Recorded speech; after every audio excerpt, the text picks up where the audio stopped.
So I'm having several issues. I couldn't get the mic to work, couldn't get the dog camera to work. The only thing that seemed to work is my, there, see, it just turned off again. I don't know why it turns off. When I tested it at home, it worked perfectly. Now that I'm out in the field, it's not working. So apparently we're not going to have a dog cam.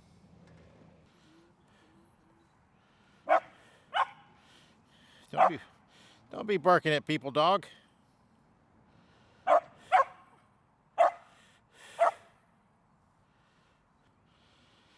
it doesn't seem like anything's working.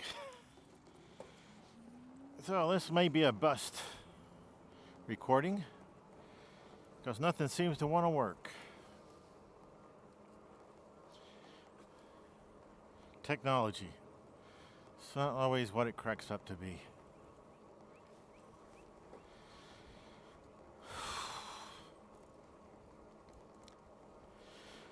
Today's temperature is in the 60s.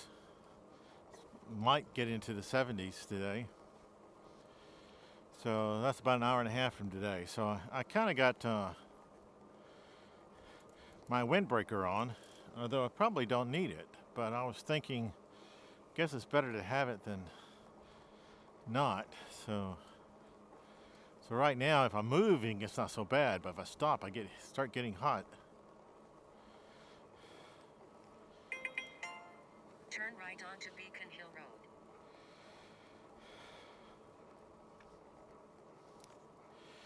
Now my phone, which is currently talking to me, has a screensaver mode on it, which turns off when I'm riding the bike. Now it's supposed to be overwritten by my system, but apparently I don't know. Maybe when I switched phones, somehow messed it up and it didn't transfer correctly. So now after 5 minutes or so, the screen turns off and I can't see where I'm. So just relying on verbal. Turn left onto Westover Road. Which works as long as I stay on track and I don't get confused and go the wrong direction, which I will. And then I won't know how to get back on track and it'll be confused. Turn left. So yeah, it's basically going to be totally worthless in a little bit. But it's working now, so I guess we'll live with it.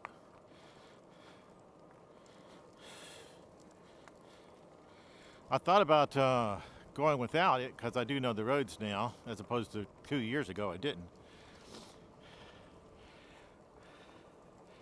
But I decided to go with it because I needed to practice following directions. I'm planning on, I'm not exactly sure when, to head out and find a new trail and go on it. It'd be nice to be able to follow directions again and not get lost like I do almost every single time that I head out into the world. But just because I do it most of the time doesn't mean I have to. Hello.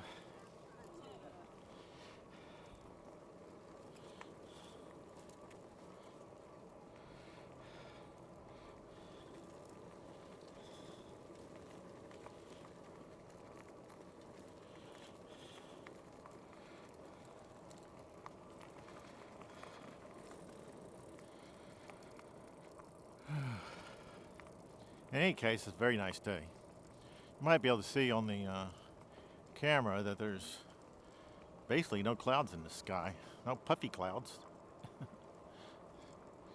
Just distant haze.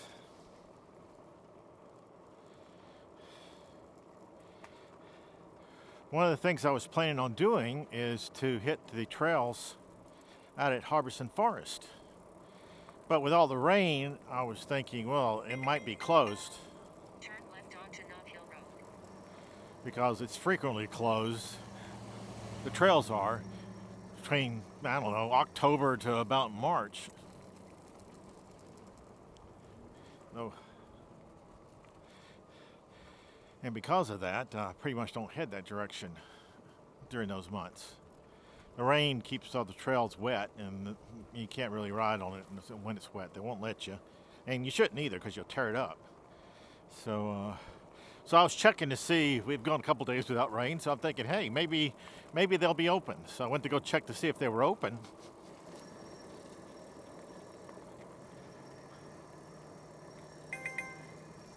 At roundabout, take exit 3 onto Woodland Hills East.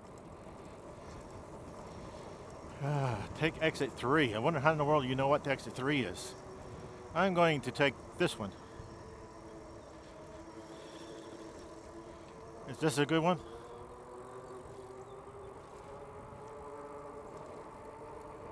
Well, it's not complaining, so maybe. In a quarter mile, turn right.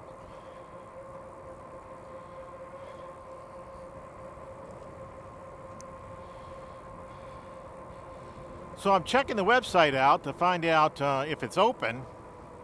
And instead what I found is that they now have banned e-bikes. Yes, even in the southeast part of the United States, State Park has decided to ban e-bikes. Now I did a couple of videos with me riding in it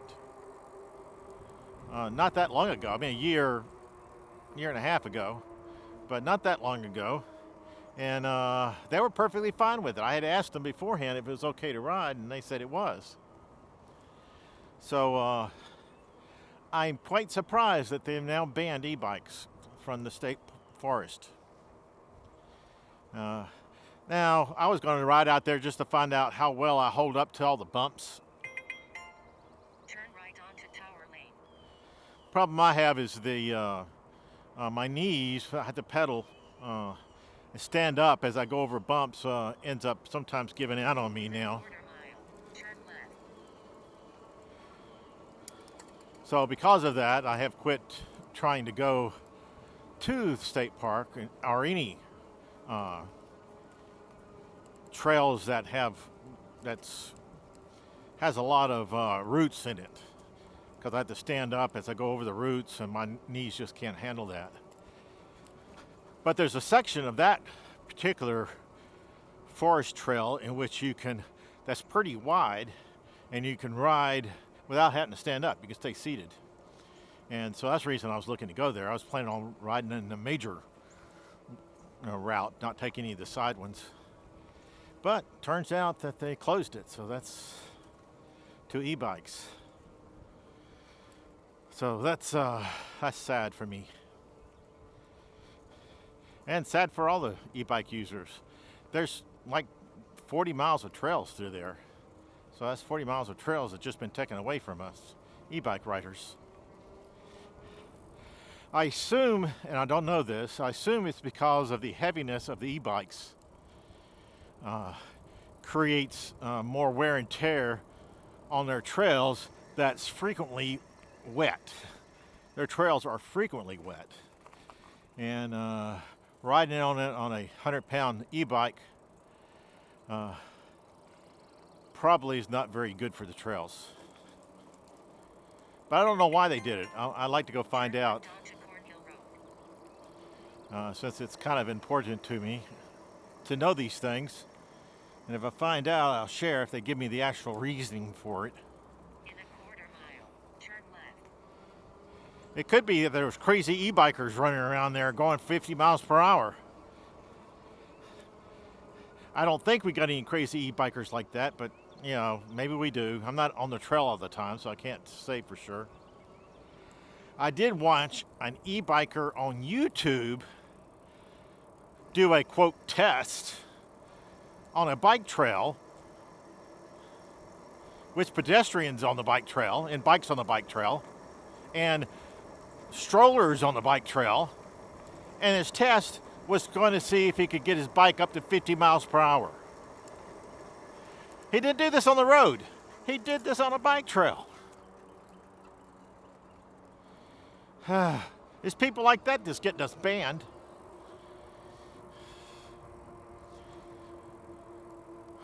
Although this was a fairly broad bike trail, but still, there's people on bike trails, and the bike trails are set up for 15 miles per hour. So if you're going faster in that, you end up creating a bit of risk because they're not set up. The corners and things that they come into are not ready to handle 50 mile per hour. the sites where you see somebody coming over a hill or something, they don't set it up so that you can handle somebody going 50 or 40 even, or 30. They set it up for 15. So if you're going 15, you get enough warning that you can avoid people. If you're going 25, you don't get enough warning to avoid everybody, and therefore accidents happen. So you won't catch me going 50 on a bike trail. I don't have a bike that can go 50 is one reason. Even downhill, I start getting scared around 32. So I can't see myself being brave enough to go 50. Not to mention the fact that I consider it illegal and ill-mannered and just downright problematic for anybody that you run across on the trail. There's nothing, I don't see anything good about going 50 on a bike trail. That's just crazy. But people do it. And some people do it and post it on the internet.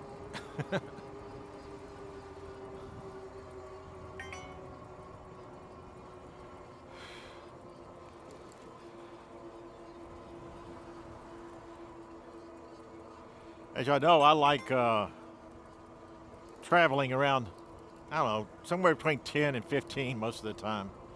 The only times an exception to that is when I get on the actual roads. If I'm on a road, then I could go any speed that I can figure out how to go, which, of course that can't happen. I mean, I can only go so fast. I'm on a bike.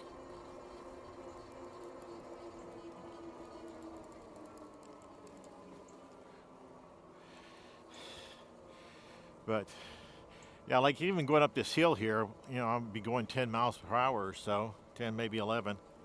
And yeah, I like it. I like being able to see what's going on around me. Part of the reason I go riding is to see what's happening everywhere, see the scenery.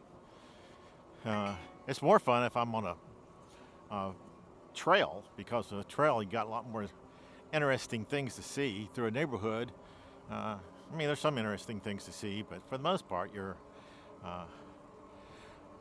seeing the same things as you saw last time you were here. However, this is close to my home, so it's easier to do videos from here. See, poor dog. I tried to make enough space so he didn't fall in that hole, and he still fell in a hole. That's the reason I'm currently opposed to being on a sidewalk. If you watch my earlier videos, you notice I'm on the sidewalk all the time. I pretty much, that's where I ride. I ride on the sidewalk. Now that more time has passed, I will ride less on the sidewalk. And if I have my dog with me, I pretty much don't ride on the sidewalk, because I can't judge very well how wide his cart is. And like just then, I misjudged it, and he fell into the hole. If you're on a sidewalk and you misjudge it, you fall. And the dog gets hurt, and I get hurt. Bike gets hurt. His carriage gets hurt. There's nothing good about that. Only bad stuff. So I try to stay off sidewalks. And if I'm on the sidewalk, I ride in the middle. I don't ride on the edge. And if I come across somebody, which I haven't yet, I'm not sure what I'm going to do. I guess I'm just going to stop and wait until they go by. Because I can't move to the side because I risk falling off and getting injured.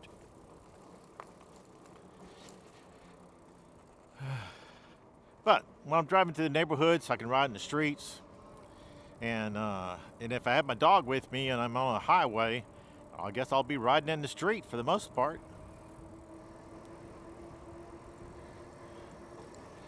I try not to do that. So far, most of the time, except for when I'm going to the park, I have that one part of the street I have to ride on. But most of the time, I don't have to ride on the street.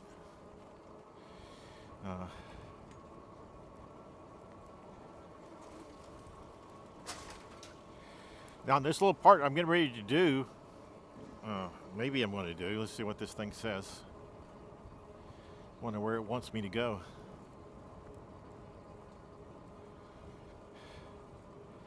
I guess it's not going to tell me. I'm on my own. I think I'll go this way.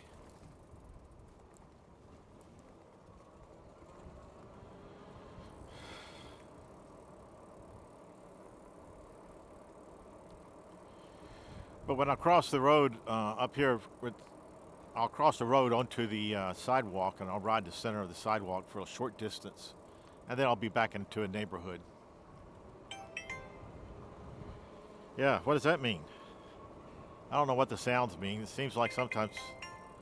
Turn left onto Woodland Hills West. Why do you want me to do that? We're going to take a different route this time? Yeah, I'm not going to do it. I'm going to go this way. What do you think of that?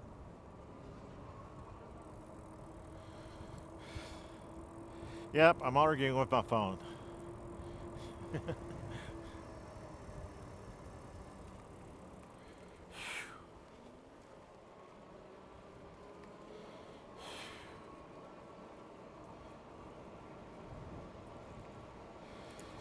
It's been a good day to be out. Turn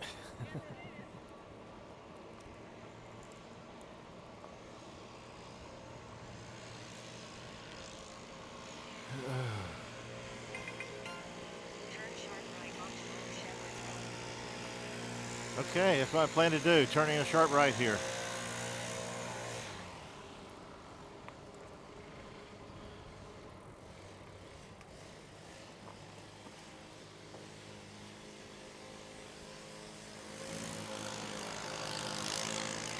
Looks like it's a good time to start getting ready. I mean, it's almost March. So March is a good time when the grass starts to grow. It looks like some people's grass is already starting to make a bit of a green look to them. Most of them are still brown though. My yard's mostly brown, like 90%. But with the warm weather we're going to have the next 3 or 4 days, that may change. Left onto Ashland Road.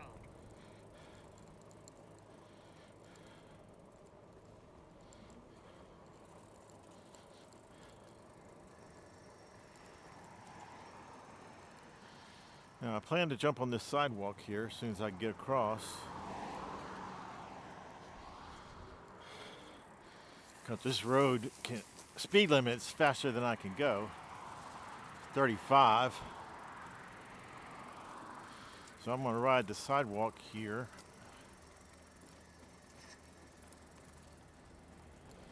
And try to stay in the center where my dog stays safe.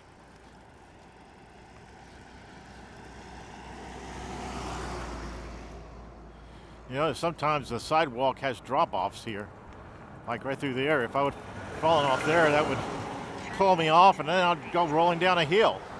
See how bad this is, or could be?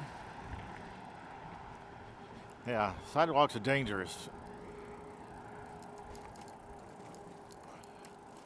I'll be doing one of those Russ's Right things where he falls off, his tricycle back wheel gets caught on a thing and pulls him off, and tricycle goes rolling down a hill and he tumbles down after it.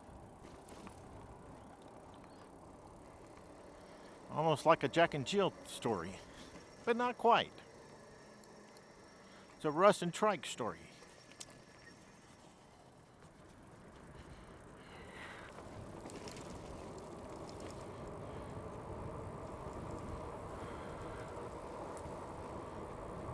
Yeah, we're going downhill pretty good, so now we are traveling faster than 20.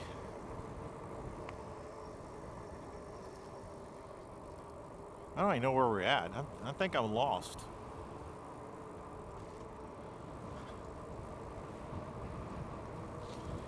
I mean, I can figure out where I'm at because I know where this is, but I'm not taking the route that I planned.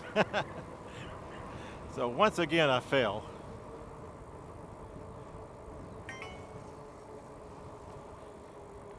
Yeah, I don't blame you complaining. I'm nowhere close to. Okay, let me turn right here and get up there, and maybe that'll get you where I'm back on a trail. It's crazy.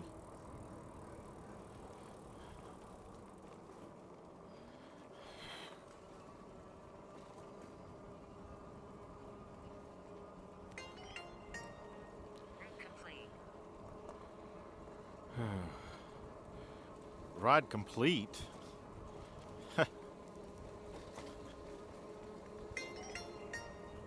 Route complete.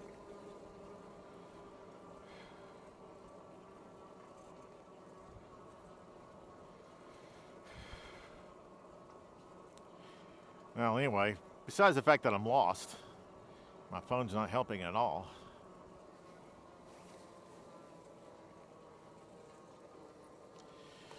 My motor's not working very well today either, so I'm on a very confusing trend here.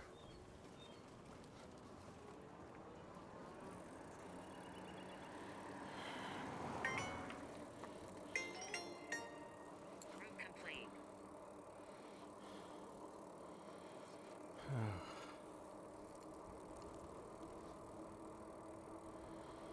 Well, this is the road I wanted to be on, so we'll get back on track here somewhat.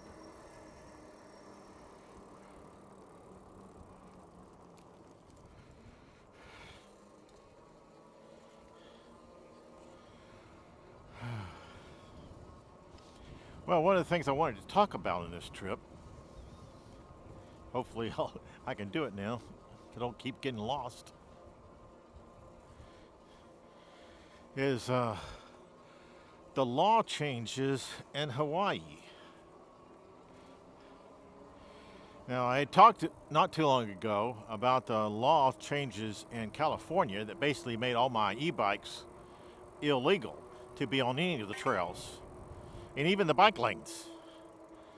And not even the roads, because the roads I have to get blinkers on my bikes in order to get on a road, and I don't have any blinkers, and I have to register it, which I haven't done that either. So I'm just totally illegal for California. Route complete. So the question is, wow, Route complete. can you like shut up? Let me just stop and work on this problem.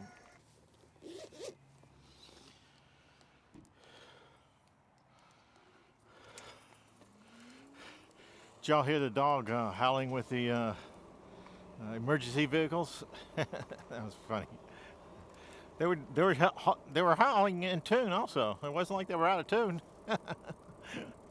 That's crazy. Oh well. So yeah, we were talking about Hawaii, or going to talk about Hawaii. Now their law is not quite as strict, so as California's was, but still a difference. Still changes happening. At least all my e-bikes are not illegal in Hawaii. And before we go too much further, I'd like to complain about an issue I have with the Lectric XP 3.0. The key. Because whoever designed this, we need to talk. For some reason, the key has to be in the on position for the bike to even function.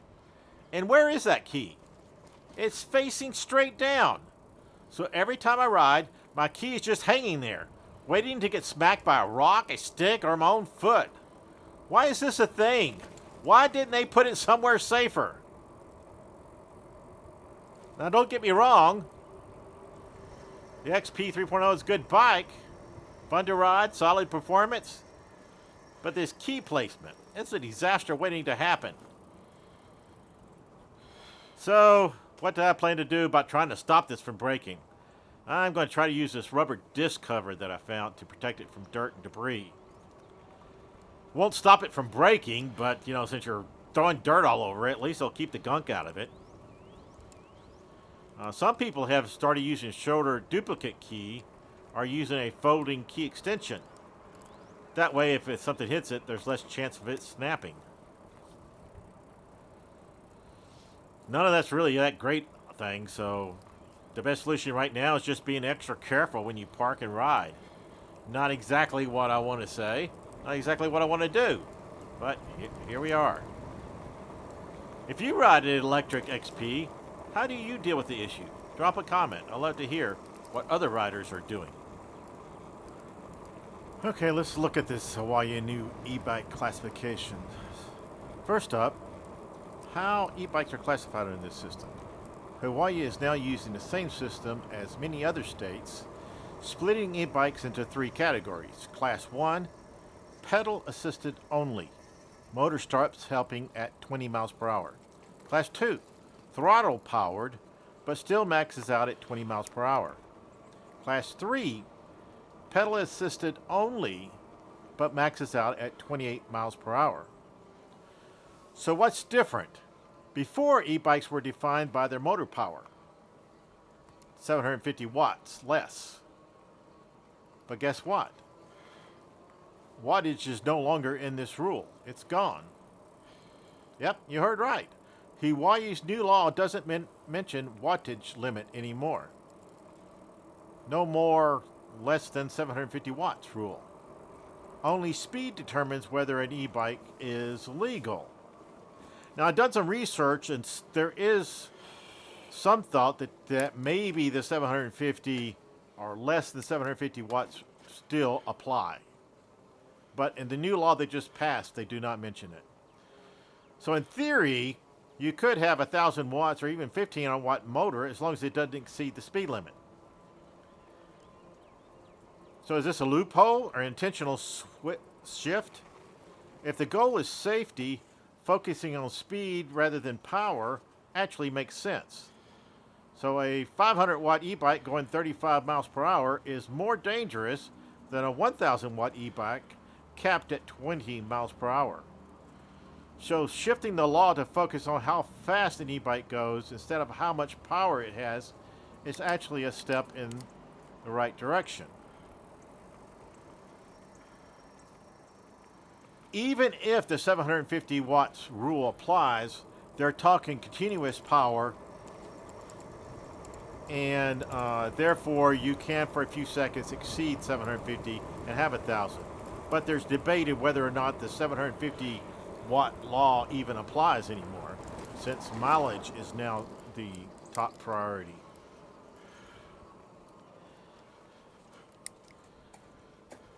It also has a provision in there where you cannot modify the bike from when it was sent to you. So you can't go in there and change the parameters. So let me know, you think this is a good idea, a good change, or a bad one? Next, we want to talk about who can ride. There are new age restrictions. On Class 1 and Class 2 e-bikes, no minimum age requirements. That means kids can legally ride a Class 1 or a Class 2 e-bike in Hawaii.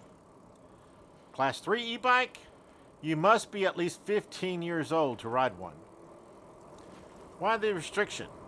Because Class 3 bikes can reach 28 miles per hour, they are considered more dangerous. This is similar to what other states have done, treating a Class 3 e-bike more like a moped than a bicycle. But here's the issue. Does age equal responsibility? Not really. A reckless 20-year-old can be just as dangerous as a reckless 14-year-old. So is this just an arbitrary rule, or does it actually make the roads safer? Tell me what you think. Should all e-bikes have a minimum age? Registration fees.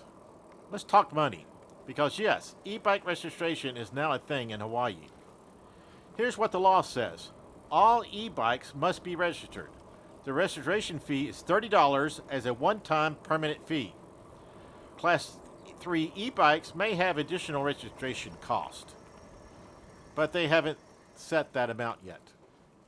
So another fee. Yep, more government paperwork. You bet. But does this mean e-bikes are officially being treated like motor vehicles? Because last I checked, bicycles don't require registration. But e-bikes? Now we have to pay up? This is a growing trend. States are finding ways to regulate and tax e-bikes, just like mopeds and motorcycles. I get it. If you're using an e-bike on the road, some rules make sense. But it's a one-time fee, just the beginning. Will they start requiring insurance next, or licenses? What do you think? Fair fee or government overreach? They have expanded the use of a helmet that if you have a Class 3, you must have an approved helmet. Not just any old helmet. It has to be an approved helmet. If you are not a Class 3, you just need to have a helmet. It doesn't have to be approved. So maybe a baseball helmet would work. So what does this mean for riders? Hawaii new e-bike laws focus on speeds rather than wattage, which I think is probably a good thing. Age limits are in place, which, yeah, Class 3 riders must be at least 15 years old. Registration is not required. You got to pay to have an e-bike in Hawaii. So is this a step forward or a step back? Speed-based laws make sense, but removing the wattage leaves a lot of questions. The age restriction is debatable. Does it actually improve safety? Do they have studies that show that it does? And what about the registration fee? What's the purpose of this? It's just trying to get more money out of you? Bottom line, these laws will affect e-bike riders and possibly even inspire new laws in other states. So the question is, would other states start adapting the speed rule and not the wattage rule? Now I want to hear from y'all. Could you at least comment below? It says, what do you think about these new e-bike laws? Is focusing on speed instead of wattage a good move? And should we be worried about these registration fees leading to even more regulations? Drop a comment. I'll read every one. And if you haven't already, hit that like button, subscribe, and stay tuned for more. More e-bike stuff, more beautiful scenery, more ranting.